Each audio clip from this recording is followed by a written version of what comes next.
Junto à Universidade Federal de Santa Maria, nosso grupo de pesquisa em grandes culturas de coxilha, nós trabalhamos alguns pontos importantes dentro do manejo de tratos culturais e fisiologia da cultura da soja. Alguns pontos, antes de iniciarmos, professor Dr. Gilberto, que eu gostaria de contextualizá-los agora. Parabenizar primeiro os organizadores e os participantes dessa reunião técnica, que é fundamental, onde nós podemos ver jovens, profissionais experientes e jovens por muito tempo, né? Isso a gente vê com essa sistemática que nós vamos ter muitas reuniões técnicas pela frente. Uma segunda questão relacionada à soja safrinha, é um tema recorrente e ele é importante por possibilitar a geração de renda, diversificar a fonte de renda e a dependência do mercado, como foi falado hoje pela manhã pelo primeiro apresentador.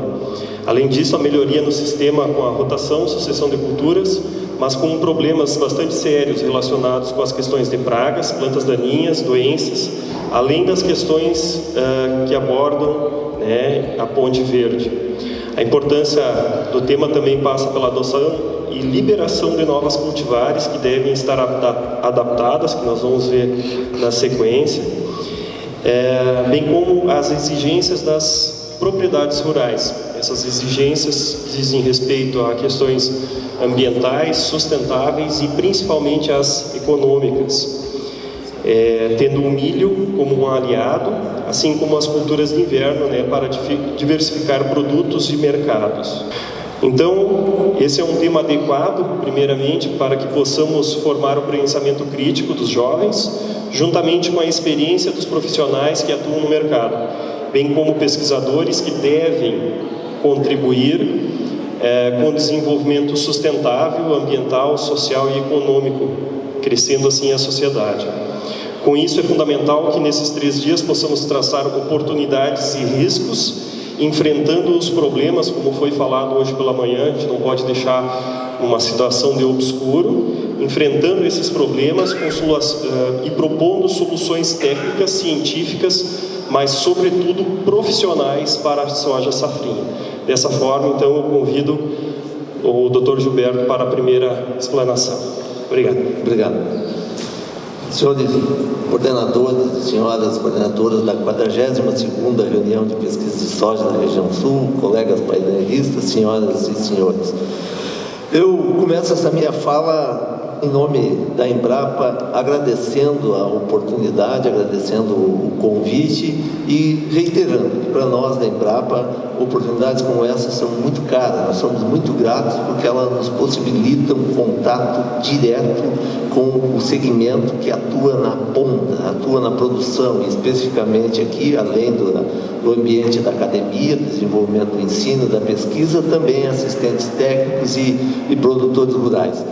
Eu não vou usar nenhum eufemismo, se é safrinha, se é segunda safra no enfoque que eu pretendo dar nessa apresentação. Eu vou simplesmente tratar essa questão do ambiente, dos riscos de clima, considerando uma semeadura de soja, especialmente a partir do final do mês de dezembro e com mais propriedade durante o mês de janeiro. Nós temos que olhar que esse é um caso de desafio de ciência, de tecnologia, inovação, de pesquisa e desenvolvimento, e é esse olhar que, evidentemente, a academia, os institutos de pesquisa, como a Embrapa, o DPA, a antiga FEPAGRO, a EPAG, enfim, as universidades, seus departamentos de pesquisa, seus cursos de pós-graduação têm que tratar.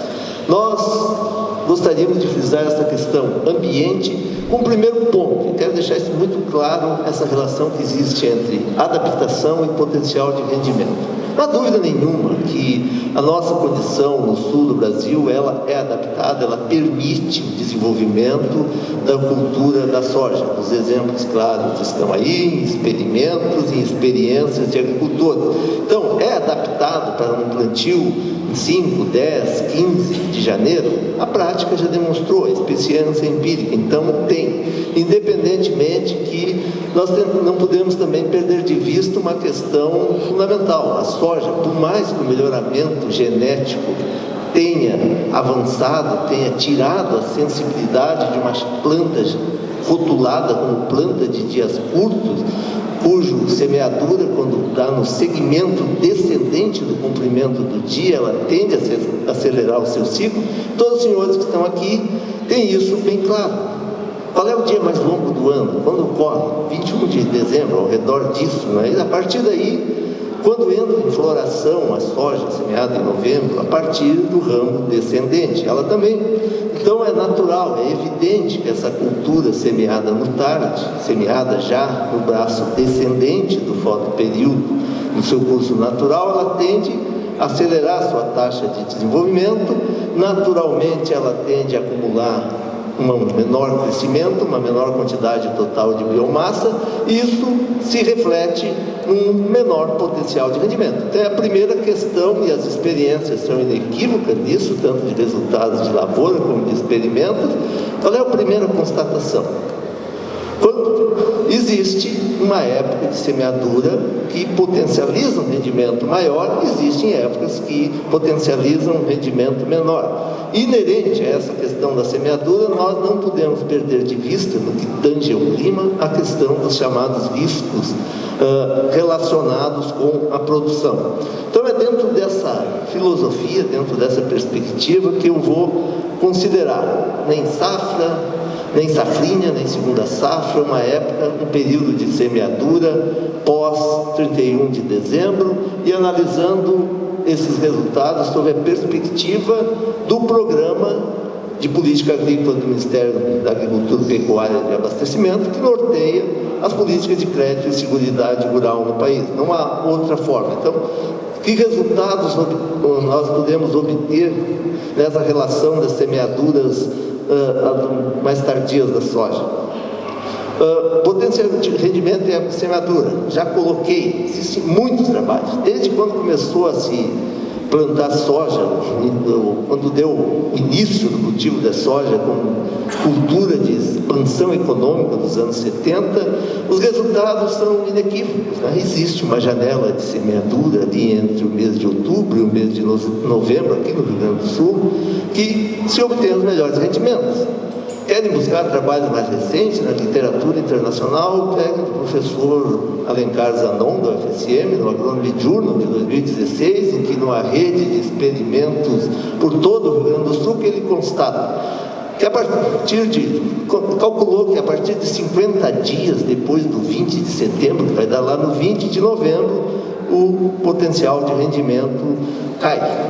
Então, isso é inequívoco em trabalhos do passado, em trabalhos do presente, em trabalhos mais bem elaborados, academicamente bem feitos, por mais que a genética tenha evoluído.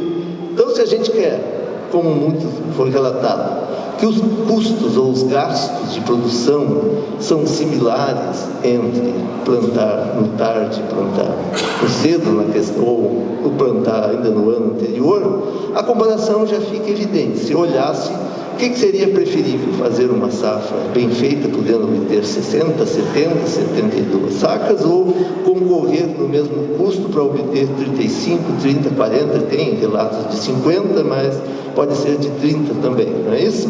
Então é nessa perspectiva que a gente tem que olhar, a época de semeadura e os riscos. Cada época de semeadura que eu defino, ela tem um risco inerente. A soja tem alguns riscos, alguns são mais frequentes, são mais fortes, causam maior prejuízo. O primeiro desafio é um risco tão grave assim, mas ele existe. Eu preciso de umidade no estabelecimento, eu tenho uma boa população de plantas, e muitas vezes, como já foi colocado nesse começo de janeiro, no mês de janeiro, eu posso não ter uma condição tão ideal de estabelecimento dessa cultura. Mas isso não é um risco que tenha ocasionado tantos prejuízos, na deficiência hídrica no estabelecimento. Ele passa despercebido, se adia e naturalmente se faz. O grande fator de risco, evidentemente, que está na fase crítica, fase pós-floração, fase de enchimento de grãos. Ali sim, quando falta água, os danos econômicos são irreversíveis, são grandes, são de grande monta e causam grande prejuízo. Mas não é só déficit hídrico, Ninguém lembra mais, mas na safra de 82, 83, semeando, na época as cultivares eram muito mais longas, não se plantava em janeiro, mas se colhia em maio, né? E não se colheu soja no estado, porque durante mais de 30 dias choveu muito, e esse risco nunca mais se repetiu, embora ele não seja zero, né? Já existe. Então, quanto mais eu coloco culturas, principalmente a colheita no outono, e, embora o Alencar acredite ou não, né, num ano de El Niño, a tendência é chuvas mais abundantes na primavera e no outono.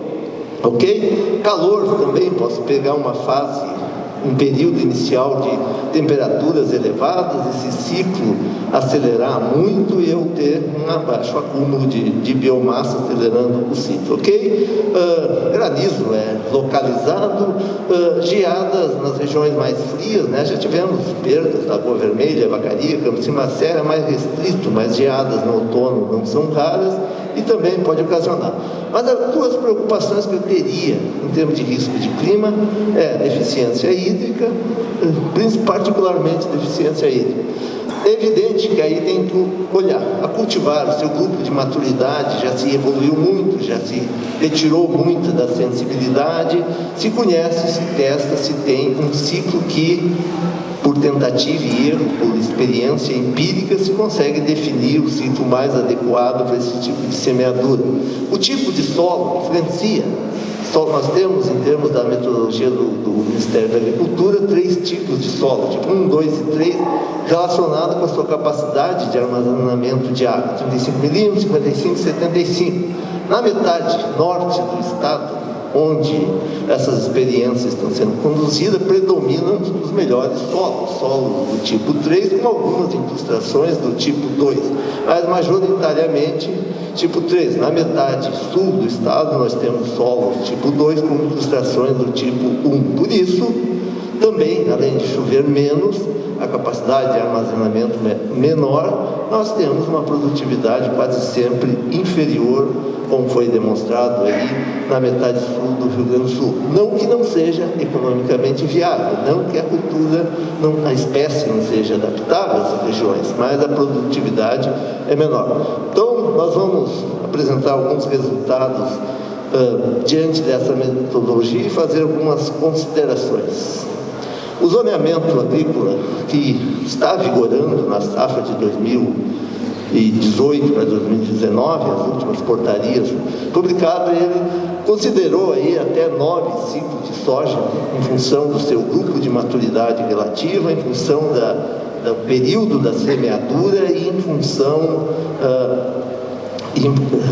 do período da semeadura e da região.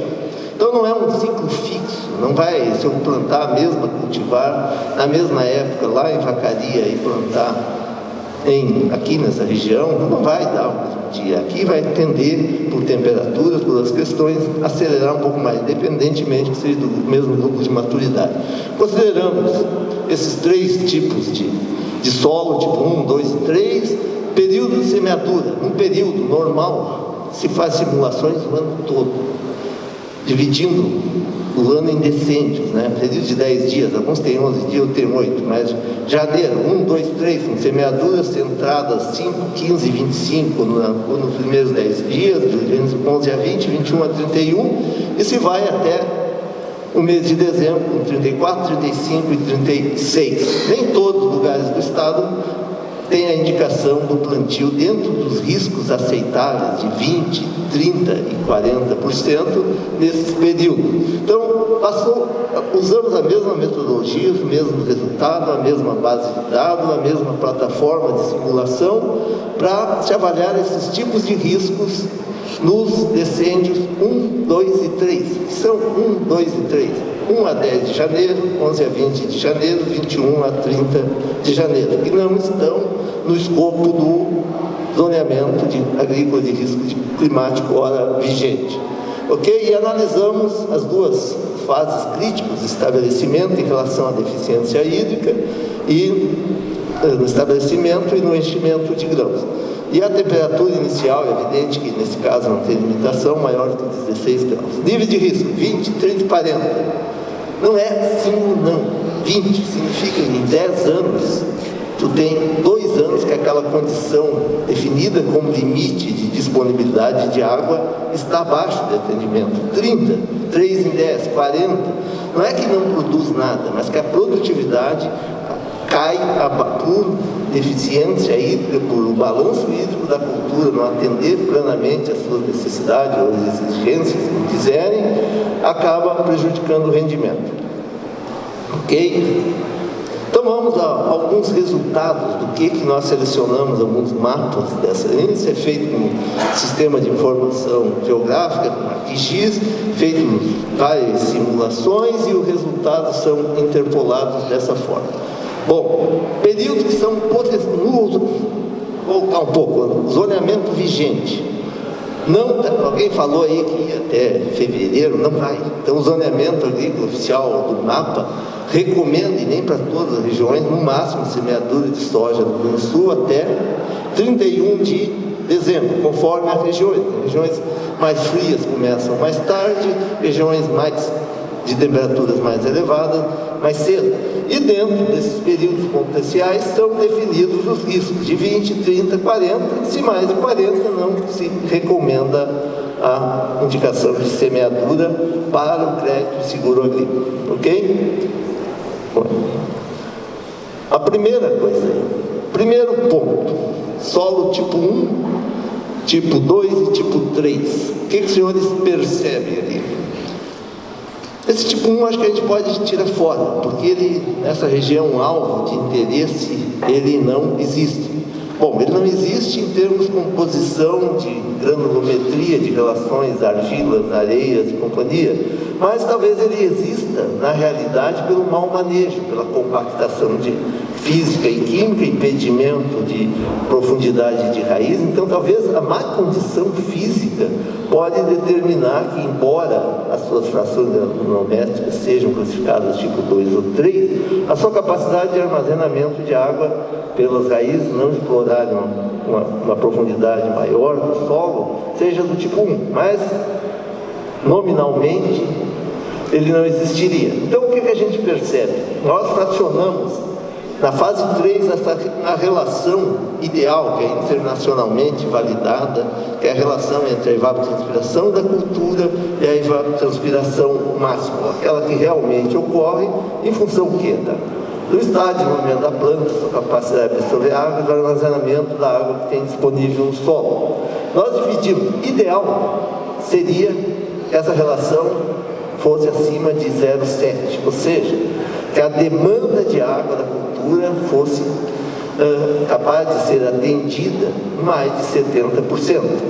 Mas nós vamos dosando isso e botamos limitações, quando inferior a 0,55, um pouco mais da metade, a gente botou em vermelho. Então todos os mapas em vermelho teriam prejuízos muito sérios. Então o que a gente percebe? Que nós pegamos um ciclo que é razoável para esse começo do ano. Tipo lá um ciclo de 110, 120 dias, né, dessa cultura plantada nessas épocas. O que a gente percebe? No começo, solo 1, solo 2 e solo 3. Então, o tipo de solo influencia já o nível de risco. Nível de risco de, estou enxergando, 40%. Então, tem muitas áreas, se fosse aqui no solo 2 e 3, ó, eu diria que poderiam ser contemplados com algum instrumento de risco as faixas amarelas de alerta e verde. Então, essa região, talvez com muita forçação, com custo de produtividade menor, as em laranja. Então, esses 3 períodos, os riscos são diferenciados conforme o solo, conforme a época de semeadura e conforme o impacto que eu assumo que estou disposto a admitir como perda de rendimento por falta de água na fase crítica da soja. Vamos adiante, que tem uma forma melhor de ver isso. 15 de janeiro, a mesma questão, quanto mais vou atrasando, as faixas em vermelho tendem a crescer, que seriam áreas mais problemáticas. 25 de janeiro, e vamos para pegar conforme o ciclo, o que nós vamos ver?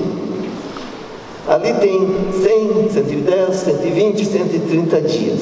Uma cultivar que eu, entre a semeadura e até a colheita, eu chegasse a esse número.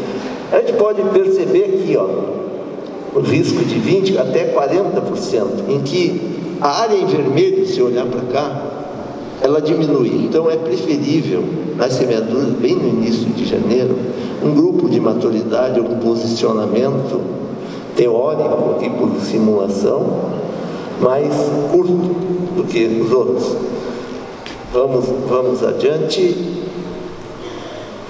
Em meados de janeiro, a partir do 15 de janeiro, essa situação já tende a se inverter um pouco. Eu vou ter uma área vermelha maior aqui, que é da de 120 dias, né, em relação a de 100 dias. Então,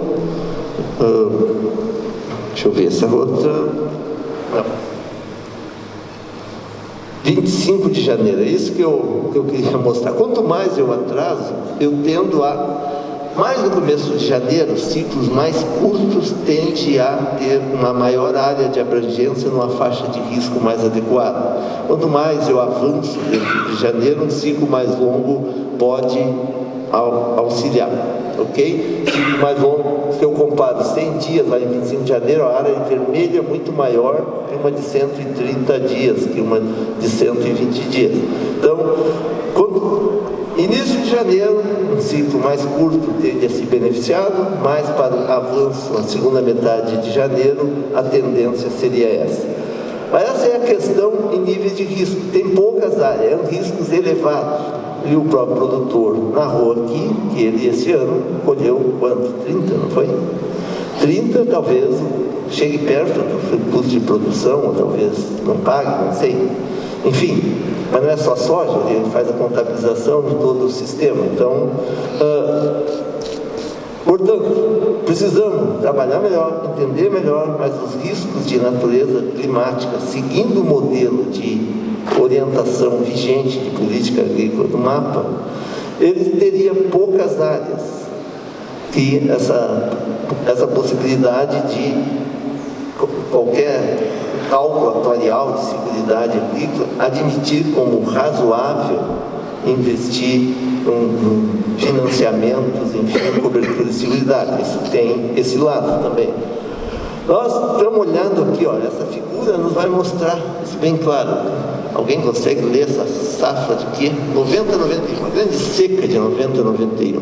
Rendimentos baixíssimos. Então, se eu divido o Rio Grande do Sul verticalmente, quanto mais eu vou para esse noroeste, que está em vermelho, uma relativamente recente, 2004, 2005, com baixíssimos rendimentos, depois temos safras boas, né? Safra 2000, sempre quanto mais claro, mais vermelho, e metade sul, mais claro. Então, nós temos que dividir o estado horizontalmente, na metade sul e metade norte, os problemas de rendimento são maiores no norte, verticalmente no oeste em relação ao leste. Isso tudo se reflete aqui, ó. Esse diagrama de caixas, ele nos mostra algumas coisas, né? O desempenho dos estados da soja. Rio Grande do Sul, Santa Catarina, Paraná, o que nós percebemos, talvez, se a gente começar a expandir muito, ampliar áreas cada vez mais para fora dos períodos que potencialmente permite maior rendimento, seja estabilidade em quantidade, nós vamos ampliar, nós temos uma amplitude maior, nossa média inferior a todos os estados. Bom, talvez estejamos numa condição ambiental inferior, em certo aspecto sim, mas não só isso, talvez a nossa prática de manejo, a nossa estrutura de organização fundiária, várias coisas, mas em média nós estamos abaixo de todos os estados da federação e em amplitude de variação nós estamos maior, ou seja, a atividade soja no estado, embora seja economicamente a mais importante, ela, comparativamente aos estados e unidades da federação, ela se caracteriza como um maior risco. E, saindo para a semeadura, além dos períodos já definidos para esses níveis de risco, nós tendemos a, possivelmente não, a baixar a média daquela caixa em vermelho em termos de rendimento e ampliar a dispersão dos extremos. Então, a situação no Rio Grande do Sul, ela caracteriza. Então, não é raro muitos anos, algumas pessoas da área de política agrícola, mesmo em soja que se produz, não temos frustrações. Tem muitos pedidos de seguros, de Proagro e companhia, né, que levam muito a questionar se é viável a soja. Claro que é viável, não é para questionar a cultura, a viabilidade da soja, a adaptação da espécie, a importância, mas que nós temos um ambiente de maior estabilidade, que entrando em semeaduras de janeiro, embora pode ser uma opção econômica, climaticamente nós estamos indo para uma área de menor potencial de rendimento e de riscos de produção relacionados ao clima mais elevados. Então essas duas questões no que diz ao clima não podem ser perdidas de vista, independentemente que experiências isoladas de eu produzi em janeiro e produzi tanto quanto o plantio lá em 10 de novembro. São análises de longo prazo, são simulações de longo prazo que permite essas análises de risco, ok? Para encerrar, eu acho que teríamos que contextualizar alguns pontos, né?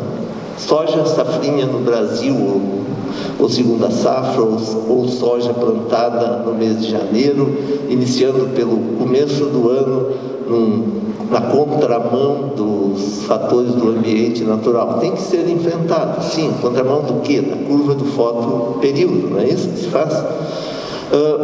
Riscos do método, aí tem que se olhar. Essa experiência, esse método tentativa e erro, que experimenta dar certo ou dar errado, ele tem suas consequências, ele não é inócuo, ele não é tão inocente assim, a ponto, principalmente, das instituições científicas, do mundo acadêmico, endossar tentativa e erro sem estudos de base, mas o que eu estou dizendo, quero dizer com isso de forma muito clara? As experiências de tentativa e erro, de meia dose, de subdose de tratamentos, levou um problema, foi relatado hoje aqui de manhã, não levou? Da resistência das plantas daninhas. Começando a ver, pronto, esse ano bota meio, bota metade, 2/3, misturo com isso, com aquilo. Nós temos um problema, que aí nós precisamos ter segurança também de não experimentar, dar certo e não dar certo. Por isso não é alguém da climatologia que vai dizer isso, é alguém da área de fitossanitária, área de resistência, área de controle de doenças. Isso sim, mas precisa dizer com maior clareza qual é o risco. Então, principalmente os problemas sanitários não podem ser perdidos de vista, porque 1, 2, 3 experiências feitas por tentativa e erro deram resultados que no curto prazo satisfazem.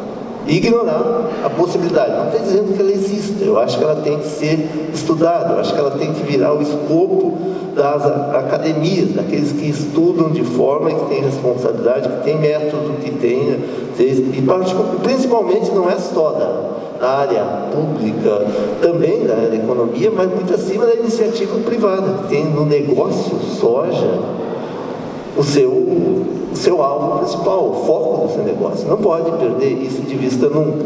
Então é um problema realmente, não é simples, precisa ser, agora pode ser ignorado simplesmente, isso não dá, isso não é possível, claro que não. Por assim, não se avança em mais nada no conhecimento. Acho que ele precisa ser estudado com método, com clareza e com níveis de quem tem um entendimento para gerar resultado que se permita um nível de confiabilidade. Confiança 100% não vai existir, mas reduzir pelo menos a incerteza do potencial risco desse tipo de atividade. E aqui um ponto importante, que realmente merece consideração. Talvez muitos tenham lido, né? Há pouco saiu, mas em 2017, um grupo de economia de uma grande universidade americana, a Universidade de Stanford, depois do grupo do Instituto de Tecnologia de Massachusetts, o MIT, publicou um trabalho, um relatório em que é muito claro que em pesquisa e desenvolvimento estão cada vez mais difíceis de serem encontradas e mais caras em termos de custo. E eles apresentam uma figura que está lá, que para a manutenção do crescimento econômico, isso vale para todas as áreas do conhecimento, A produtividade da pesquisa está em queda. O que é a produtividade da pesquisa? É a capacidade de gerar avanços, incrementos que contribuam e que, para isso, tanto o número de pesquisadores como os investimentos em ciência e tecnologia tem que aumentar, ou tem aumentado para equilibrar esse balanço da manutenção. No Brasil, nós estamos na contramão, né? Se a produtividade também cai, o investimento também tende a cair. Então, solução de problemas complexos, nós possivelmente levaremos um pouco mais tempo que Estados Unidos. E o fundamental desse trabalho, que ele avalia das áreas de engenharia, de tecnologia, de ponta de TI, ele analisa os casos de 4 culturas: soja, milho, trigo e algodão. Especificamente da soja, eu peguei os 2 grandes análises que eles têm da produtividade atual. Produtividade de pesquisa não é da soja analisada. Sementes, eles chamam de semente, mas são novas cultivares, criação de cultivares. Está em queda, 7,3% para manutenção. E na área de proteção de plantas, em soja, está menos 4,4%. Então, senhores, num passe de mágica, não se caso ocorra esse risco que às vezes a gente lê, não sei com que fundamento, de quebra, de resistência, de ineficiência das moléculas químicas, não se tira novos produtos com tanta facilidade. Então esse estudo ele tem grande divulgação e ele merece reflexão, sim, que esse problema não é para ser resolvido empiricamente, por experiências com tentativas e erros e acertos, casos de sucessos, casos de fracasso, que a questão da agricultura, da rentabilidade, que a teste de palha o sistema, que o milho precisa ser produzido, N questões, eu acho que tem que ser considerado, sim. Mas essa questão soja plantada no começo do ano, ou num período estendido, além do que atualmente se pratica, ele é importante pela originalidade, pela busca de soluções econômicas, de viabilidade. Então ele não pode jamais ser ignorado pela comunidade científica como isso não dá ou dá, mas ele precisa ser bem estudado e à luz disso. Então, esses números aí, eles não são tão inocentes como eles aparentam e nem tão simples de serem superados, ok? E devem ser levados em consideração. Eu acho que era isso que eu tinha para colocar. Agradeço mais uma vez aí os organizadores pela possibilidade e que eu posso, para resumir em 3 palavras, no tocante à adaptação do ambiente para a produção. Sim, é possível para os cultivares específicos, tanto que é possível que produtores já praticam, que os riscos inerentes ao clima, adotando o que se tem como metodologia padrão das políticas de crédito e seguridade rural, são mais elevados, que o potencial de produtividade entre plantar soja entre meados de outubro e meados de novembro, ele tem uma queda substancial, que produtividades elevadas em soja há muitos anos nós precisamos ao redor de 800 milímetros de chuva e que não necessariamente se atende plenamente às características do clima. Então os riscos são elevados, adaptação, potencial de produção existe, riscos elevados no tocante à perda de rendimento por clima e a serem respondidos, principalmente acho pela colega Claudine, os riscos inerentes a questões sanitárias fitopatológicas. Mais uma vez, obrigada e devolvo a palavra ao coordenador.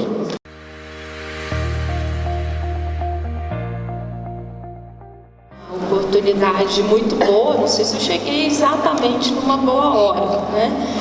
Mas eu cheguei, não sei se vou sair também, né? Mas enfim, eu agradeço o convite.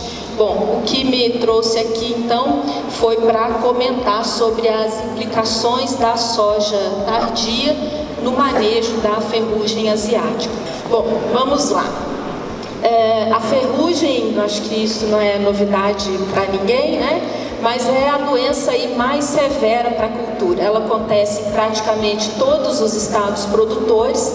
Nós só não temos a ferrugem relatada ainda no estado de Roraima.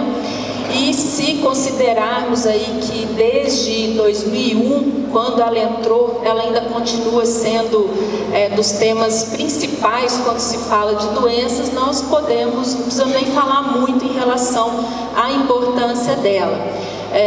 Para produtores, técnicos, pesquisadores, enfim, ela passou a ser aí a estrela da fitopatologia quando se fala em soja.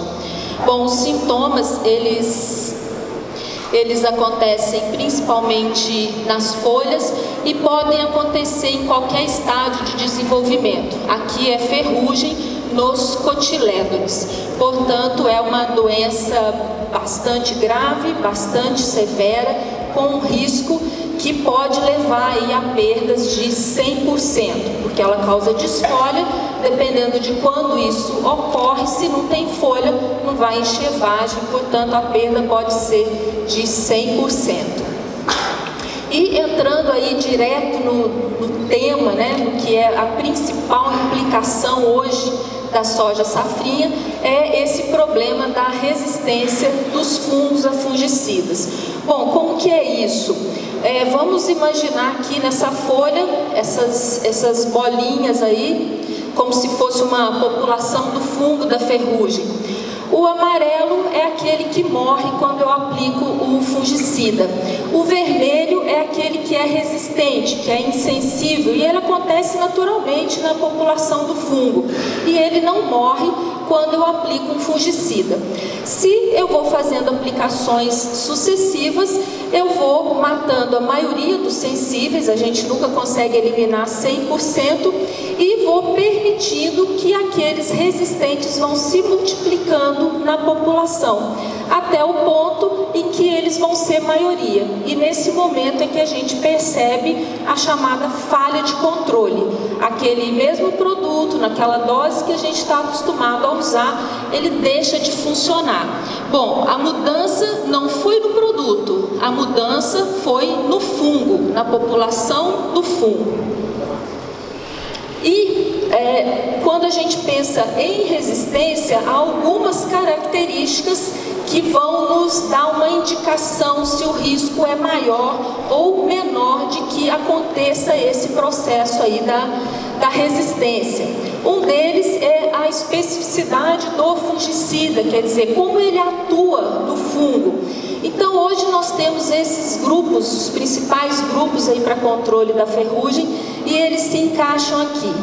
Aqui uma figurinha lúdica, mas para dizer o seguinte: eles atuam no metabolismo do fungo num determinado ponto, por isso eles são específicos, e isso aumenta o risco de que possa surgir a resistência a eles.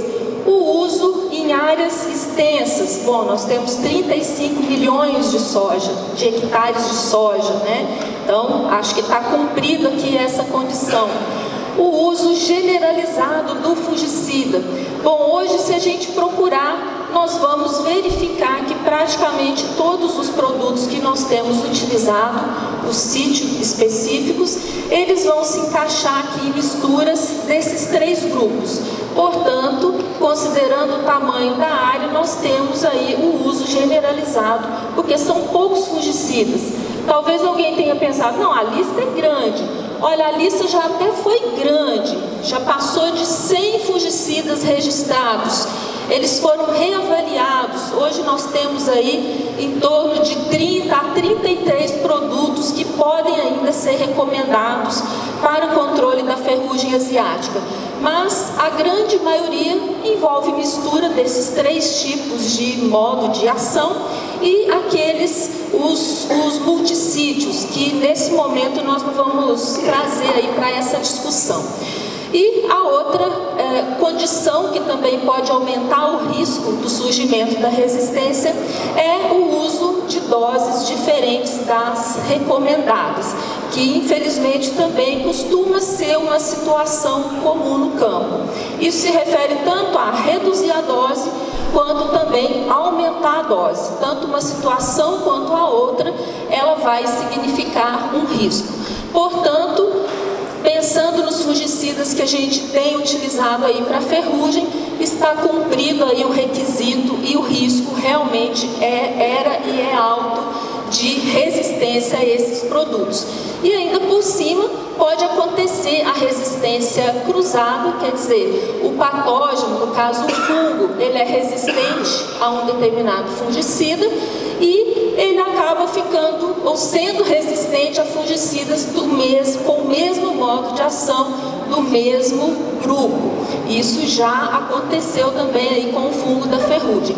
E podemos ter também a resistência múltipla, quando um patógeno desenvolve resistência a fungicidas de diferentes modos de ação. Será que já aconteceu com o fungo da ferrugem? E do ponto de vista do fungo, o que faz com que ele seja, com que o risco de que ele possa se tornar resistente a um fungicida aumente?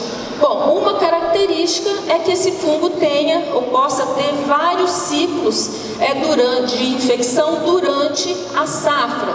Aqui em vermelho, o ciclo do fungo da ferrugem, 9 a 12 dias, ou seja, chegou um esporo, que é a semente do fungo, produziu novos esporos, novas sementes, levou de 9 a 12 dias. Portanto, Phacopsora pachyrhizis se encaixa aqui nesse perfil, porque pode produzir vários ciclos durante uma safra de soja. Estou falando de uma, nem estou falando de duas ainda. Bom, alta capacidade de multiplicação. Há um trabalho publicado em que uma estrutura, não sei se vocês conseguem enxergar bem, está um pouco claro, cada boquinha aberta aqui é uma estrutura do fungo, aqui parecem uns grãozinhos de açúcar cristal, são os esporos, as sementes do fungo. Tem um trabalho dizendo o seguinte, que uma estrutura dessa pode passar até 39 dias produzindo esporos, produzindo sementes que vão ser disseminadas e iniciar novos ciclos de infecção. Outra característica, fácil disseminação. Bom, Phacopsora pachyrhizis é disseminada pelo vento, portanto, das 4, 3 ele já cumpriu. Aqui a única que a gente, felizmente, ainda não tem é essa ocorrência frequente da forma perfeita, do estágio sexuado desse fungo, mas infelizmente isso não está fazendo muita falta para o fungo da ferrugem asiática. Bom, aqui é um vídeo que hoje eu descobri que é do Alexandre, da TMG. Eu não sei se a gente vai conseguir ver direito, mas se você puder clicar para mim. Eu recebi pelo WhatsApp durante aí a última safra. Eu não sei se vocês conseguem perceber. Acho que não, né? Deu para perceber? Não é poeira, tá?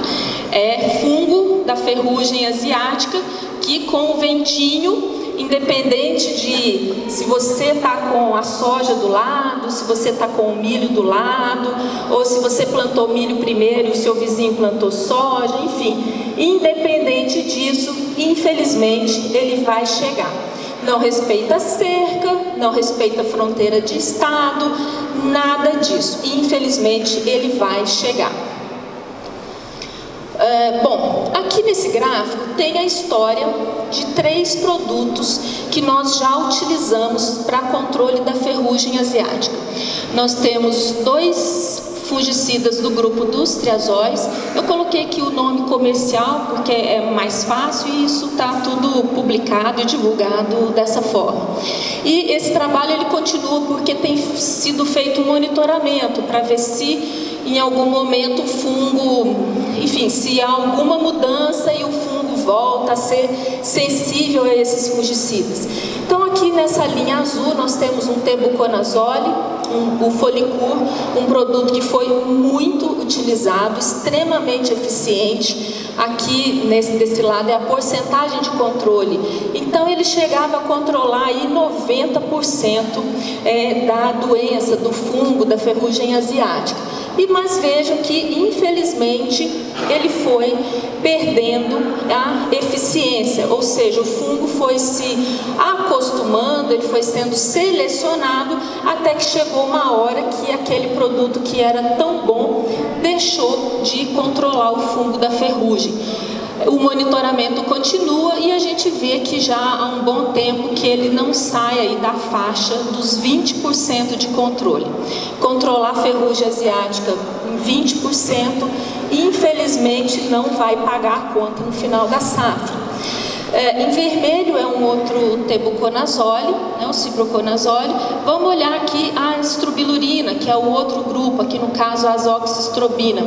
A linha não está contínua, porque não se esperava que isso fosse acontecer, então ela não tinha entrado aí todos os anos, nos ensaios da rede. Mas nós vemos aqui que as estrobilurinas nunca foram top para controlar a ferrugem asiática. Mas, quando os triazóis caíram, elas até pareciam aí que iam contribuir mais no controle. E acreditava-se, inclusive, que elas tinham um risco baixo de que pudesse acontecer resistência do fungo da ferrugem a elas. Mas, infelizmente, erramos. E o fungo da ferrugem também ficou resistente às estrobilurinas. A partir daí, na verdade, a partir da queda dos triazóis já se passou a recomendar apenas que se usasse misturas. E uma questão aqui que eu já até gostaria de falar é o seguinte: às vezes uma tecnologia muito boa, ela é desenvolvida, ela é colocada à disposição, mas isso não é suficiente se ela não for utilizada da maneira adequada.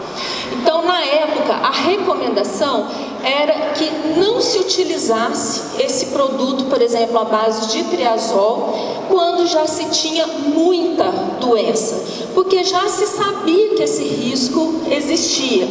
Mas, como ele era um produto muito bom, eu não sei aqui no Rio Grande do Sul, mas no Paraná botaram o apelido nele de bombeiro, apaga-fogo, quer dizer, quando a coisa estava já quase não tendo jeito, era o Folicur que entrava. Se fosse hoje, tinha até música, porque tem uma música do bombeiro, tinha até melô do Folicur. Não tem isso, um negócio aí, uma música?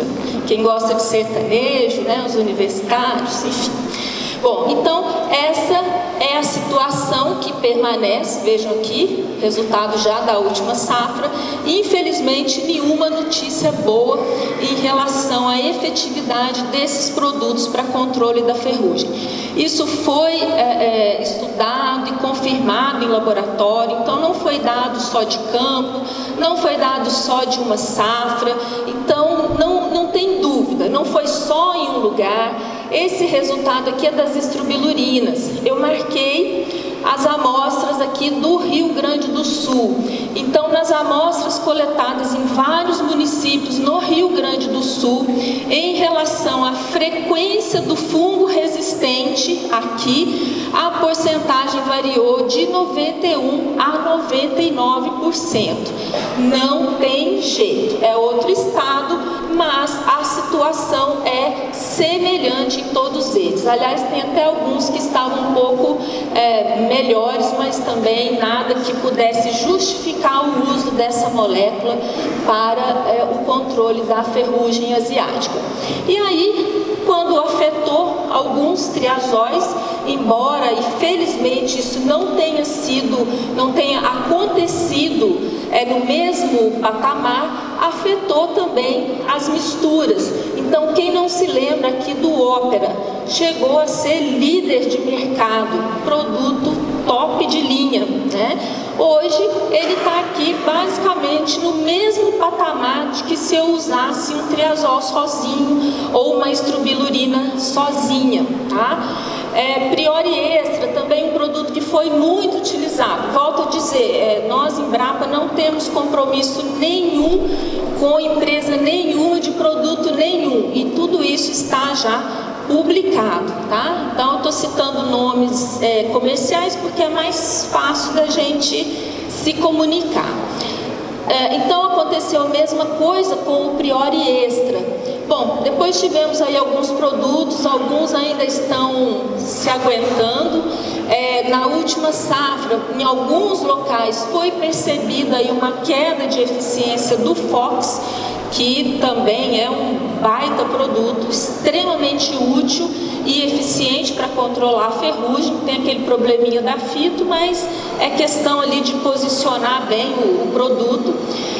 Então, houve aí uma queda em alguns locais, não se sabe ainda ao certo se é um problema de resistência, não se sabe ao certo o que é. Mas enfim, então esses aqui são alguns produtos que estão ainda contribuindo aí para o controle da ferrugem, e vejam que nenhum naquele patamar que chegou a estar o Folicur, mesmo sendo um triazol isolado, sozinho. Bom, aí na safra passada, 16, 17, veio o prenúncio de mais uma má notícia. Foi detectado em alguns locais, em alguns ensaios que estavam testando produtos com carboxamida, que parecia que tinha alguma coisa errada com algumas misturas que continham carboxamidas. Bom, coletaram as populações no campo. Um ponto foi lá em Londrina, outro ponto foi, eu acho que no Mato Grosso, pontos aqui no Rio Grande do Sul também, e foi confirmada a presença de uma mutação que confere uma perda de sensibilidade do fungo da ferrugem às carboxamidas também. Estão lembrados? 3 grupos. E agora nós temos aí um caso de resistência múltipla. Nós estamos criando um super fungo. Mas já foi anunciado aqui de manhã, né, que as culturas são cíclicas. Então talvez a gente possa estar perto do final mesmo de um ciclo. E aí daqui a pouco nós não vamos estar discutindo quantas vezes nós vamos plantar soja, mas sim qual cultura nós vamos colocar no lugar da soja. É para isso aí, infelizmente, que nós estamos caminhando. Bom, em março do ano passado, diante desses resultados, o FRAC, que é um comitê de ação à resistência a fungicidas, é um comitê que existe em vários países do mundo, existe aqui também no Brasil. Então, de posse desses resultados, eles divulgaram uma carta oficial do FRAC, comunicando que havia sido detectada, então, a resistência às carboxamidas. Já vinham sendo feitas recomendações para não usar o produto quando já tivesse muita doença, para não usar o produto mais de 2 vezes numa mesma safra, mas nós estávamos o quê? Emendando 2 safras. Era produto bom, então se você quer controlar a doença, você vai usar o quê? Um produto bom. Então, mais uma vez, nós não seguimos a recomendação e pagamos o preço. Aqui é a história da eficiência de produtos que contêm carboxamida na sua formulação. Então vejam aqui na safra passada a queda que sofreu o Elatos, e infelizmente isso não foi recuperado, foi mantido, sem nenhuma queda a mais, mas está mantido.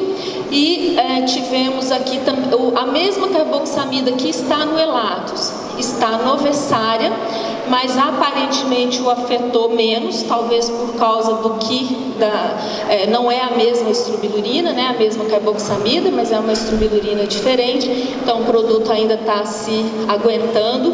Então vejam, o que eu mostrei até agora, não temos muitas opções. Nós precisamos discutir seriamente em como, pelo menos, manter essas opções que ainda nos restam. Tem alguém aqui da Andef ou do Sindveg? Não? Bom, então eu acho que tinha várias pessoas presentes no ano passado, numa reunião em Porto Alegre, né, Jair? Não era segredo, né? Bom, lá tinha uma pessoa da Andef. E enquanto o professor Forcellini e eu também fazíamos eco naquela questão de 8 a 10 anos não vamos ter produto realmente novo no mercado, quando o colega da Andef falou, ele não falou em prazo. Ele não falou prazo nenhum. Na hora das perguntas, alguém perguntou o seguinte: olha, mas a gente não tem produto. Será que é por causa da burocracia aqui do Brasil? Porque é difícil, é caro registrar um produto? É por isso que nós não temos aqui ainda um produto eficiente para ferrugem? Ele respondeu: não tem, porque não tem nada novo para vir, nada novo de alguma mistura que já envolva as mesmas coisas que a gente tem. Portanto, é a indústria falando. Até comentava com o Alexandre que num evento alguém me disse o seguinte: olha, o governo precisa obrigar as empresas a fazer um produto eficiente para nós, para controlar a ferrugem. Ora, não precisaria do governo obrigar empresa nenhuma, porque são 35 milhões de hectares. Eu também queria descobrir a salvação da lavoura, né, Marcos? Ia ficar rica. Todos queremos, todos estamos buscando, mas no curto prazo não tem nada vindo, nem no químico. O Alexandre vai falar, às vezes ele tem, né? Eu não sei se ele vai poder contar para nós, né, Alexandre? Mas mesmo o que a gente tem visto aí dos colegas da biologia molecular, várias tentativas, mas nada no curto prazo.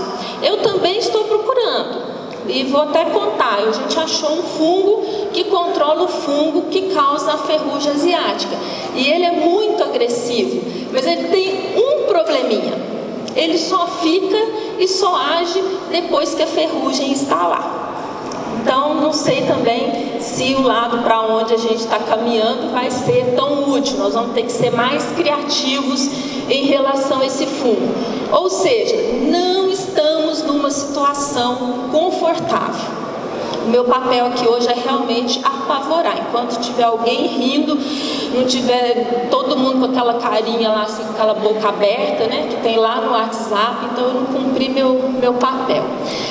Esse slide, ele nos foi cedido aí pela BASF, ele foi apresentado na reunião de pesquisa de soja lá no ano passado, lá em Londrina, porque as empresas, elas fazem esse monitoramento da resistência. Então, vejo que na safra 2014, 2015, início ainda do uso das carboxamidas, eles já encontravam alguma coisa aqui, ó, os pontos todos azuis, né, de 0 a 2% aí a presença de fungo resistente. Bom, normal, né, porque isso acontece mesmo naturalmente. Vamos ver aqui já a safra 15-16, a gente já começa a enxergar alguns pontos aqui amarelo, alaranjado, ou seja, a gente já começa a perceber um aumento na frequência de fungo resistente à carboxamida. E olha aqui Rio Grande do Sul, olha aqui, que às vezes a gente escuta assim, não só aqui, tá? A gente já foi em Rondônia também, todo mundo acha assim, aqui é diferente, aqui não, você vem do Paraná e você acha que aqui é igual ao Paraná, tá? Bom, não acho que seja igual, mas tá aqui, ó, assim como estava lá já no Mato Grosso e no Paraguai. Aqui a safra 16-17, eles coletaram mais amostras e olha aqui, todas as amostras coletadas no Rio Grande do Sul nessa safra já tinham pelo menos entre 10 a 30% de fungo resistente à carboxamida. Todas as amostras, tá? Foi o ano lá em que foi percebido, né, pela pesquisa, por outras pessoas, e depois saiu aquela carta, né? Também foi achado no Paraná, também já lá no Centro-Oeste. Lembra o fungo? Pelo vento. Quando acharam a resistência e confirmaram aos triazóis, primeiro foi detectado lá no Cerrado. No ano seguinte, foi visto em todos os outros estados. Com a estrobilurina foi um pouco diferente. A indústria levou um pouco mais de tempo para divulgar, então se tinha relatos de colegas, tem alguma coisa errada, mas ninguém falava nada. Então a gente não sabe exatamente, mas o fato é, o que acontece em um lugar vai refletir nos outros. Vai refletir nos outros, porque o fungo vai pelo vento. Aqui já foi uma foto, porque a gente ainda não conseguiu a autorização para usar o original, mas né, agora a gente tira foto dos slides. Então eu também usei desse artifício e ele foi mostrado lá no Congresso de Soja. Aqui eu não sei se vocês conseguem perceber, isso aqui é planta voluntária. Me disseram que aqui não tinha vazio porque a geada matava a soja tiguera. Mas foi achada soja voluntária, 2 amostras eles obtiveram, uma de Pelotas e uma de Rio Grande. Na amostra de Rio Grande já havia 56% de indivíduos resistentes à carboxamida. É complicada em relação à resistência desse fungo. E aí chegamos aqui, né? Soja segunda safra, soja safrinha e tal. Para nós é o seguinte, é soja tardia. Seja ela depois do milho, seja ela depois do feijão, depois da soja, pior ainda. Então aquela soja que não foi semeada lá no início da época recomendada, que foi semeada mais para o final, ela é uma soja tardia e ela já está em risco, tá? Por quê? Porque durante a safra, quem foi plantando primeiro foi tendo que controlar a ferrugem, ainda que ela tenha chegado um pouco mais tarde, teve que usar fungicida. Então ele já foi selecionando, ó, ele já vem recebendo uma população já meio vermelhinha, meio resistente. Aí aplica produto, seleciona. Quando eu entro com a minha soja tardia e a ferrugem já pode vir e dar lá no cotilédone, para segurar eu tenho que fazer mais um monte de aplicações. Então eu vou acelerando esse processo aqui da resistência. Então o problema da soja tardia, não interessa depois do que ela foi, não interessa se você fez a soja primeiro e depois entrou com o milho, quem entrou com o milho primeiro, porque vai pelo vento. Se eu tenho soja tardia, eu estou acelerando esse processo. Então a gente devia estar aplicando menos quando soma safra e a soja precoce ou no início da época com a soja tardia, seja final de dezembro, em janeiro, quanto mais pior, eu vou ter às vezes 8, 9 aplicações. E vocês viram, nós não temos tantas opções. E se eu quero segurar a ferrugem, eu vou usar o produto top. Eu vou ficar repetindo o mesmo produto e acelerando essa situação. Então a soja tardia, ela já nasce com a ferrugem. E se ela já nasce com a ferrugem causa desfolha, pode dar perda de 100%, então ela já nasce levando fungicida, senão eu não colho. Então essas semeaduras tardias, elas vão exercer essa pressão de seleção, vão fazer com que aumente o número de indivíduos resistentes aos fungicidas, tá? Então, para reduzir a pressão para a resistência, nós devemos aí nos preocupar, deve ser uma prioridade. Quais estratégias nós podemos usar, nós devemos adotar para reduzir essa pressão de seleção? Então, eu queria falar aqui, me dirigir aos agricultores, já fui em vários eventos conversar com os agricultores. Não, é uma questão assim, nós vamos ter que às vezes deixar aí o dedo para não perder a mão. Tá? Algumas medidas, elas não precisam ser para sempre. CTMG lançar um monte de cultivares resistentes e com um monte de genes e que for mais difícil quebrar isso, se alguém descobrir um produto melhor, enfim, se surgirem novidades, nós podemos voltar a ficar mais tranquilos e despreocupados. Mas o momento agora é diferente, porque nós ainda não temos essas outras opções à mão. Então, existe essa recomendação, né, essas estratégias anti-resistência. Vocês vão ver aqui, não há assim nenhuma novidade, né? São as boas práticas no final das contas. Mais específico aqui é a questão de não utilizar produto com carboxamida quando eu já tiver bastante doença e usar no máximo 2 aplicações desse tipo de produto por cultivo. Bom, aí em alguns estados começou então essa discussão.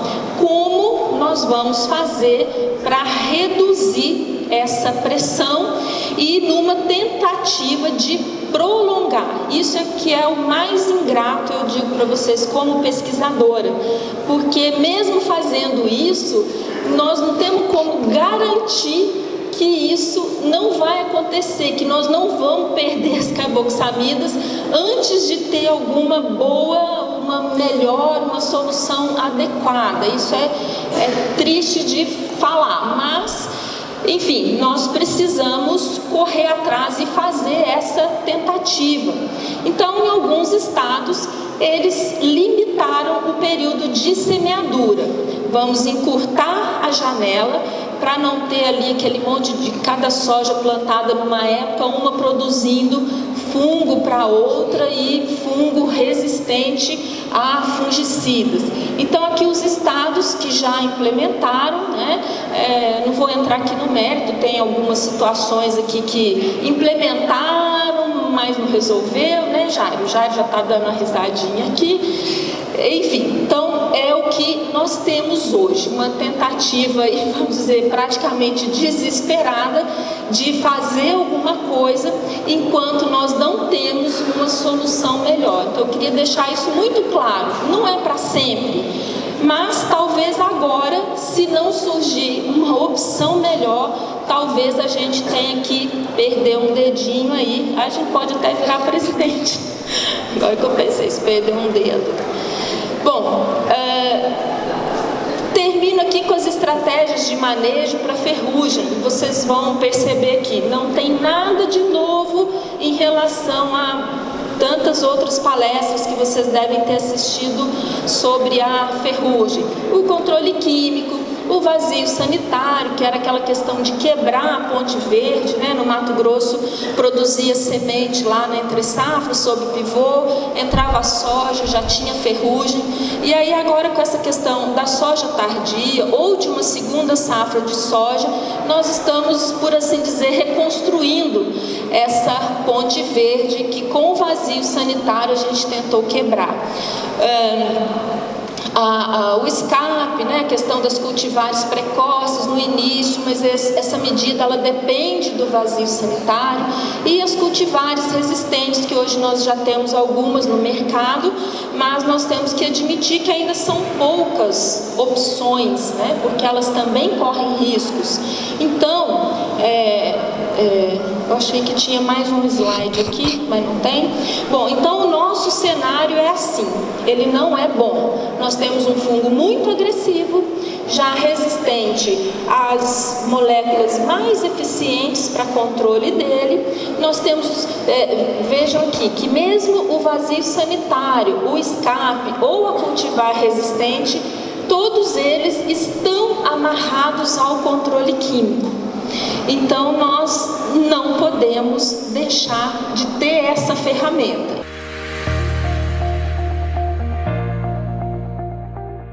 Considero importante falar um pouquinho da experiência que a gente tem com outros estados, porque a TMG atua no Brasil inteiro e em outros países da América Latina, então a gente tem algumas outras experiências de vazio também que podem ser interessantes compartilhar. Então, mais uma vez, professor Marcos e toda a organização, obrigado. E vamos lá falar um pouquinho sobre genética. A minha palestra não tinha ferrugem, mas conversando com o professor Marcos, eu entendo que o grande chamada da TMG foi por causa justamente das cultivares com genes de resistência à ferrugem.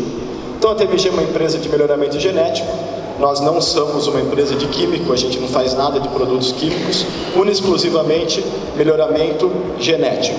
E nós temos vários cultivares adaptados para várias condições, e um carro-chefe são as cultivares da marca Inox.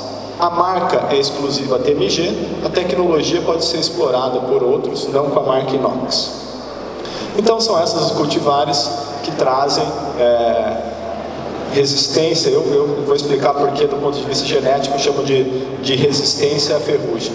Então cultivares inox já estão há algum tempo. A primeira cultivar inox foi lançada no Mato Grosso em 2008, foi a primeira cultivar inox lançada. E aqui a gente tem uma foto da safra passada, justamente onde a Claudine, a doutora Claudine, mostrou um vídeo dentro de um experimento nosso. E é uma pena que não dá para ver com clareza a nitidez de imagem aqui. Acho que essa luz não ficou tão boa, mas é muito nítido aqui cultivares do mesmo ciclo, com a mesma época de plantio, e aqui com a tecnologia inox e aqui sem a tecnologia inox. E aí vocês podem ver aqui, parece que é maturação, mas realmente é a ferrugem detonando, foi em Cascavel isso. Se você olhar com um pouquinho de detalhe aqui, você vê onde o pulverizador sobrepôs a barra, as ruas aqui do pulverizador, onde ele sobrepõe a barra, se está um pouquinho mais verdinho, então realmente prova que é ferrugem. Isso aí prova o potencial da doença, e realmente a gente está batendo muito em ferrugem, porque é uma doença que tem o potencial de realmente inviabilizar o plantio de soja. É certo que é uma doença, a gente chama de errática, não sei se é o seu termo certo, mas tem anos que ela vem com mais agressividade, anos com menos, anos que ela acontece aqui, outros anos ela acontece ali, mas o potencial dela é tão grande que não se brinca, tanto que foi muito bem colocado, há 17 anos só se fala em ferrugem como o principal problema da soja, e realmente tem que se preocupar muito com isso. E aí, qual que é a importância do Rio Grande do Sul nesse cenário? Eu levantei os dados da CLEFMA, que é uma pesquisa de participação de mercado, e aqui tem área cultivada com cultivares inox no Brasil inteiro. Então a gente tem cultivares agora lançando desde ciclo 5.8 até ciclo 8.8, o grupo de maturação. Então você pega desde o Rio Grande do Sul até norte do Mato Grosso, Tocantins e para cima. Aqui era total, no gráfico, e aí tudo que está em laranja, era para ser laranja, é a área plantada com cultivares inox no Rio Grande do Sul.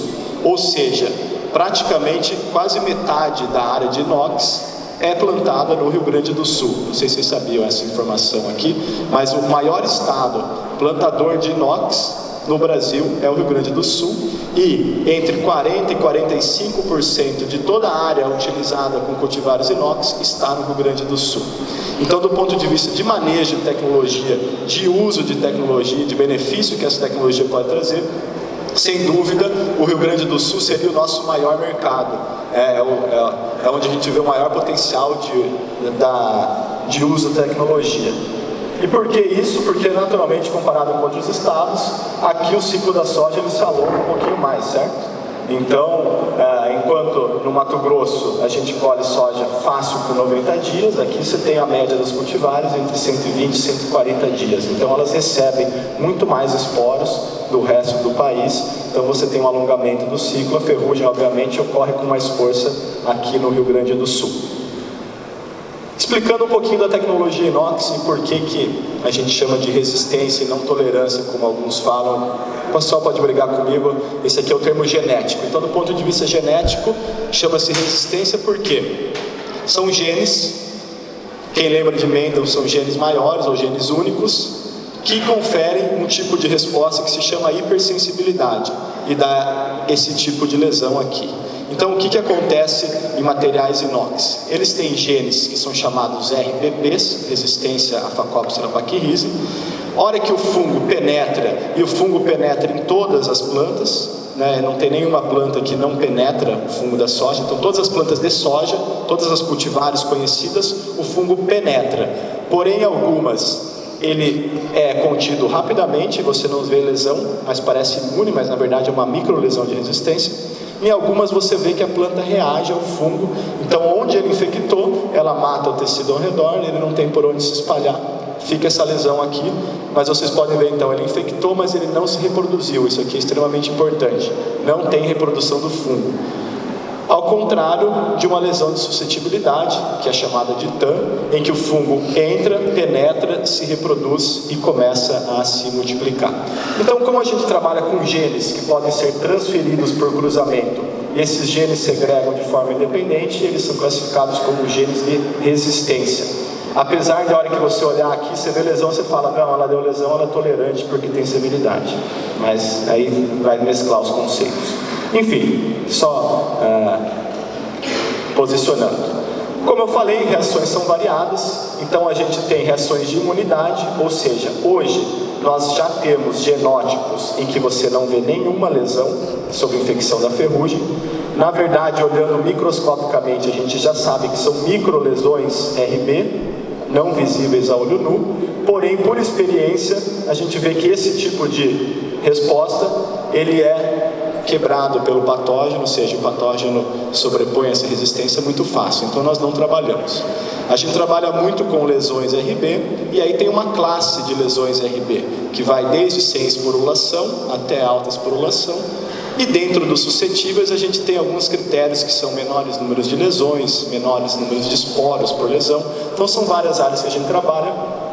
Obviamente, para o melhoramento, o mais fácil é trabalhar com menos genes, então a gente tenta trabalhar nessas duas classes aqui, resistência ao RB sem esporulação ou pouca esporulação. E aí o manejo, tá? Como é que é posicionado o manejo? Eu vou repetir esse slide pelo menos uma vez durante a apresentação, porque manejo da ferrugem asiática da soja, como eu falei, é extremamente preocupante do ponto de vista de pesquisa, né? O agricultor tem a sua realidade, eu estou falando aqui também como empresa obtentora e desenvolvedora de germoplasma. Então hoje as cultivares inox, elas não são a solução e a gente nunca pregou como a única solução. Aliás, eu particularmente não acredito que existirá uma solução única para controle da ferrugem. Então o manejo deve ser combinado com época correta de plantio, e isso aqui já começa a envolver um pouquinho do nosso tema, que é soja tardia, né, para não falar safrinha, soja a partir de janeiro.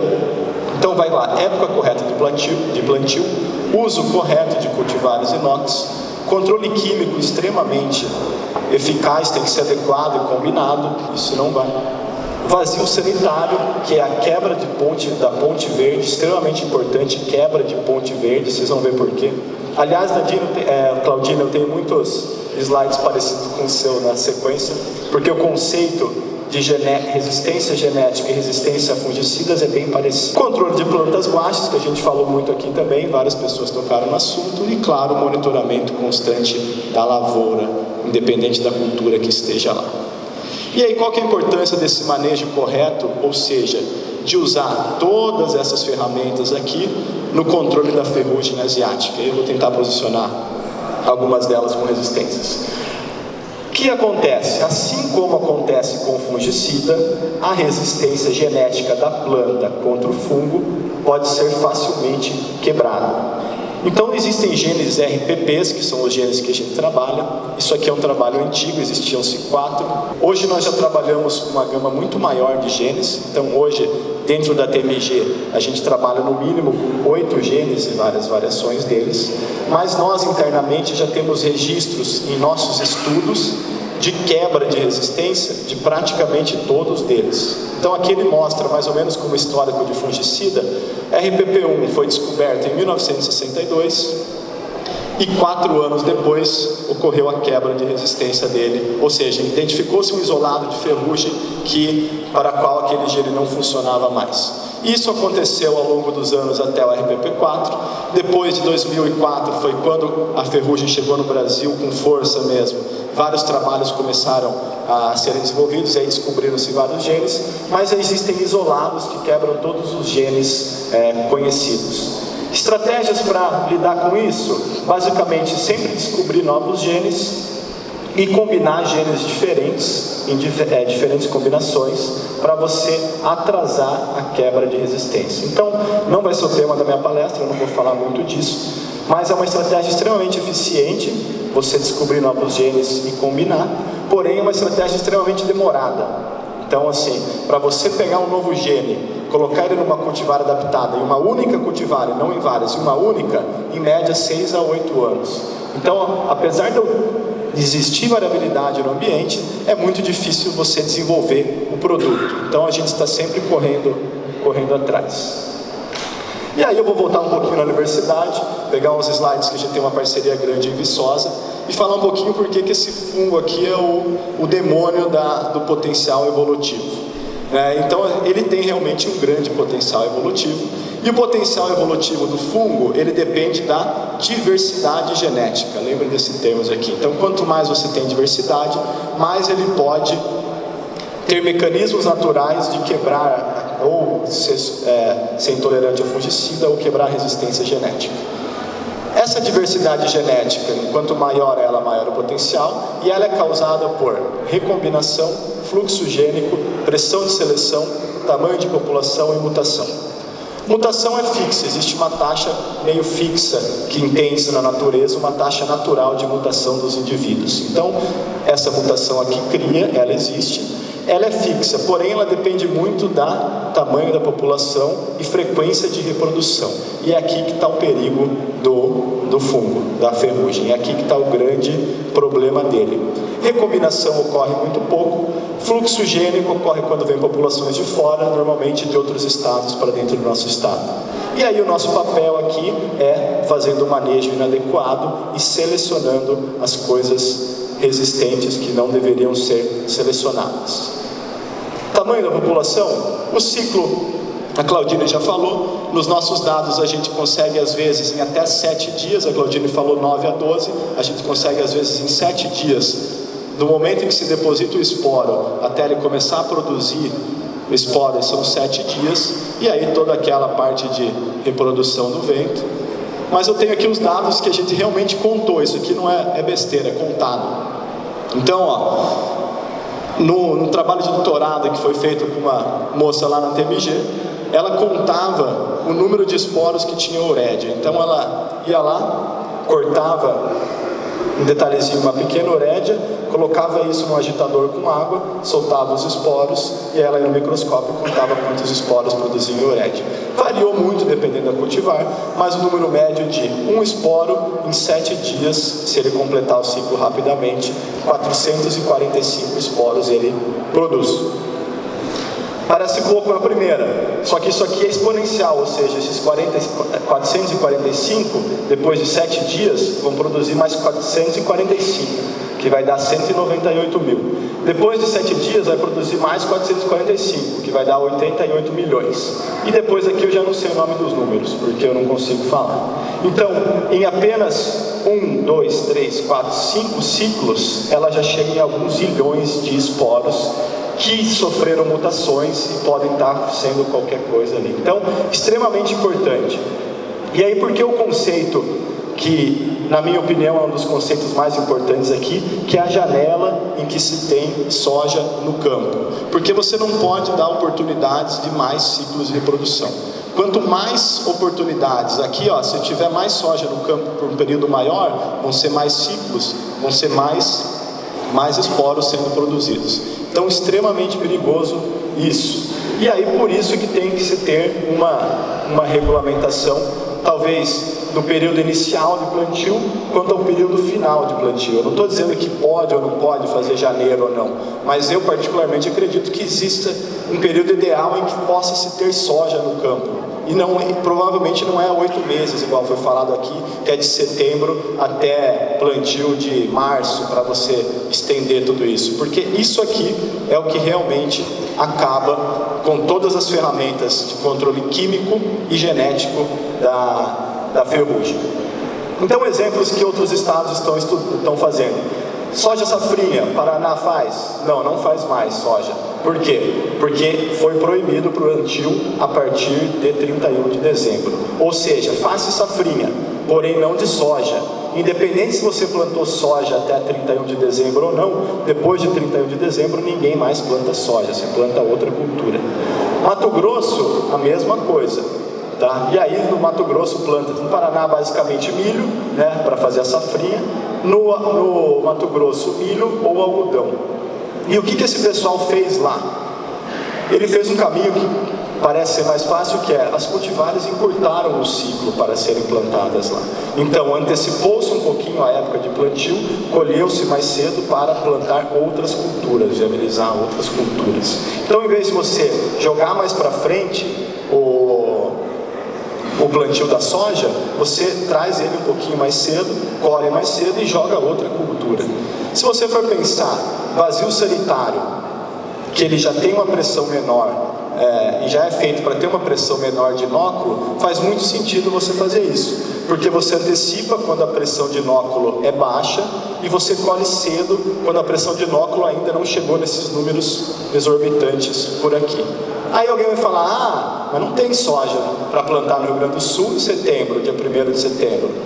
Não tem ainda, mas como empresa de melhoramento, nós somos muito mais confortáveis em desenvolver melhoramento genético para poder antecipar o plantio do que fazer recomendações para plantar um pouquinho mais atrasado, porque do ponto de vista de manejo, principalmente de ferrugem, é muito melhor. Então, nos Estados Unidos tem gente que planta 000 lá no Canadá, com a soja no solo a 7 graus. Por que não é possível aqui? Acho que ninguém nunca viu essa oportunidade e nunca pensou para isso, nunca viu o sistema. Mas dentre as soluções, isso eu vim com essa ideia meio que ouvindo as apresentações de todo mundo agora, seria uma solução muito mais viável investir em pesquisa para antecipar do que para atrasar. Minha opinião, tá? Depois a gente pode discutir isso. Bom, tem um vídeo, era um ensaio da TMG, não vou passar, já é o mesmo vídeo, né? Vamos ganhar um pouquinho de tempo. E aí vou explicar um pouquinho os desenhos das bolinhas da Claudine, como seria em cultivares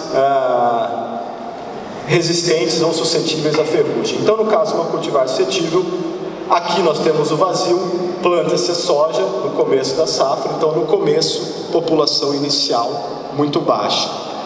Ciclos de reprodução durante a safra em cultivar suscetível, mesmo com controle de fungicida escapa, muita coisa escapa, e aí você tem no final da safra uma população final muito maior do que a inicial, e com alguns mutantes aqui de cores diferentes, porque com essa taxa de reprodução, lembra que eu falei que existia um número normal, a taxa de mutação é 1 a cada 10 na 8 esporos é mutante para alguma coisa. Aquela taxa de produção de ferrugem, você tem mutantes à vontade. Então no final da safra você vai ter vários mutantes, no final de alguns ciclos, vai lá. Se eu coloco mais um ciclo, ou seja, se eu estendo o período de reprodução, seja ele por qualquer motivo, eu deixo o fungo ter mais ciclos, aqui no caso, considerando que seria soja plantada depois de meados de janeiro, você vai ter, obviamente, uma população muito maior e com muito mais mutantes de outras cores também. Então, do ponto de vista biológico do fungo, é isso que está acontecendo. Pode falar que é bom ou ruim, que eu consigo manejar, que eu não consigo, mas do ponto de vista biológico, ninguém pode negar que é isso que acontece na lavoura ano a ano. E aí o problema é, se fosse 35 milhões com cultivares inox, para mim seria ótimo, para a empresa seria ótimo, e para o ponto de vista de manejo de ferrugem seria ótimo. Mas a gente não conseguiu chegar nos 35 milhões ainda, estamos no caminho. Então, não ficou claro, existe uma linha bem nítida aqui de uma cultivar sem genes, com ferrugem, e uma área inox lado a lado. Então o que acontece? Constantemente esporos, aqueles esporos mutantes aqui das não inox estão entrando nas inox, porque existe muito mais área de cultivar suscetível do que cultivar inox. Então o que acontece? Você tem a população inicial, aquela população de mutantes. Essa população de mutantes entra nas inox. E aí os pretinhos são resistentes, os brancos, a maioria não se reproduz, alguns acabam escapando, e esses aqui que eram resistentes, em mais um ciclo, eles se multiplicam. Se você vem e mata aqui com o vazio ou sem soja safrinha, como ainda tem uma proporção grande, isso aqui acaba, no outro ano volta essa população inicial aqui. Se você não mata, dá mais um ciclo, provavelmente você vai ter rapidinho muita coisa resistente. Isso aqui é verdade ou é mentira? Vocês acham que isso aqui acontece ou não? Bom, nós temos vários experimentos de casos de vegetação. Como é que na TMG é feito o screening para ferrugem? A gente tem uma fonte de inóculo pura, que é a mesma desde 2006, que é mantida em nitrogênio líquido, então é uma única fonte. Todo ano a gente descongela esses esporos e em janeiro começa a inocular casas de vegetação. Ou seja, a gente pega uma linha de cultivares suscetíveis, inocula com aquele esporo, nos primeiros 7 dias, a gente coleta esses esporos que teoricamente são puros e mantém no freezer, de novo, para o ano que vem. E aí deixa o pau comer lá na casa de vegetação. Quer dizer que você vai ter vários ciclos do patógeno na casa de vegetação. Então aqui, ó, alguém consegue me dizer TAM ou RB isso aqui? TAM ou RB, professor Marcos? Bem coloridinho aqui, ó. Tá até vermelho. Paulo. RB, aqui é resistente, ó. E essa aqui é uma suscetível, claramente lado a lado, muito bem distinto na casa de vegetação no começo das inoculações. Passaram-se 2 meses dentro da casa de vegetação. O que acontece? 15 minutos de intervalo agora, mas não vai dar tempo de passar. Ó, infelizmente não dá para ver com clareza, mas é TAM ou RB aqui?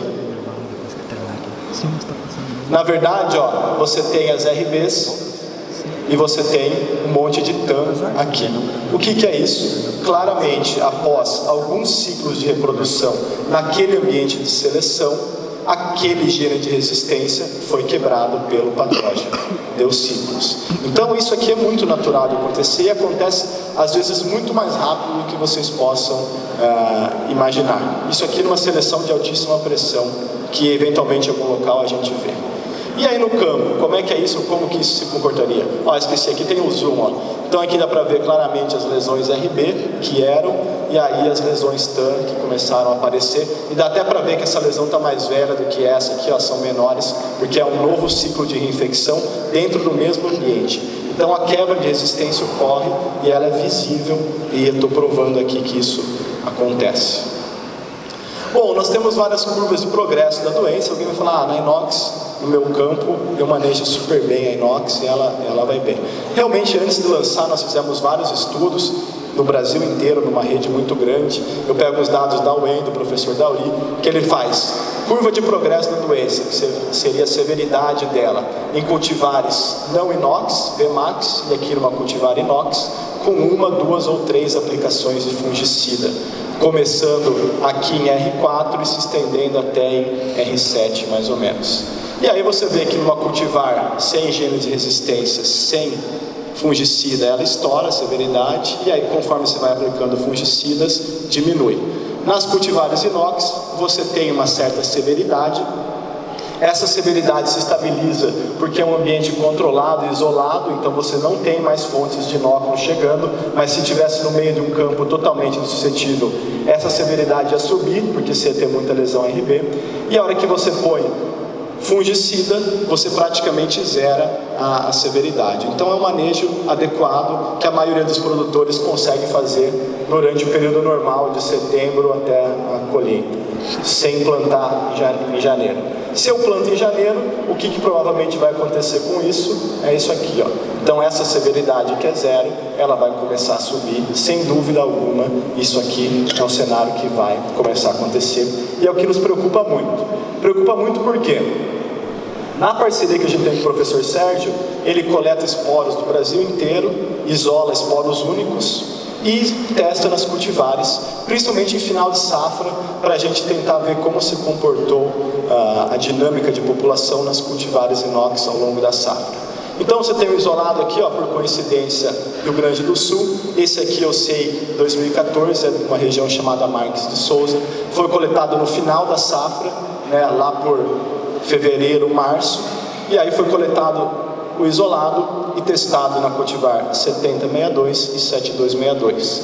Se tivesse bem claro aqui, vocês iam ver que é totalmente TAM, é TAM.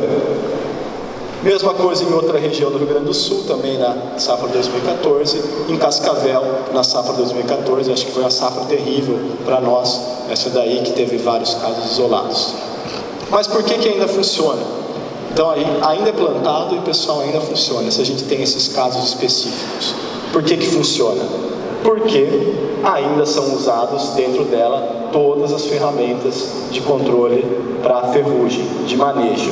Ou seja, eu estou perdendo eficiência de fungicida, eu tenho casos isolados de quebra de resistência, mas fazendo controle químico, fazendo um vazio, sem estender essa ponte verde por muito tempo, apesar de ter alguns mutantes, você consegue eliminar essa população, e o que começa no outro ano normalmente é algo mais fraco, ou que era a maioria. Então é por isso que está funcionando ainda. né? Então eu volto com a minha mensagem de manejo da ferrugem asiática, depende de todas essas ferramentas, é extremamente importante, é sério e tem que ser conversado, tá? O meu último slide, eu não estou aqui para falar que pode ou não pode, eu só estou aqui para passar o que a ciência sabe sobre todo esse mecanismo e passar algumas sugestões de como isso poderia ser manejado. Então agradeço a atenção de todos, espero ter contribuído um pouco.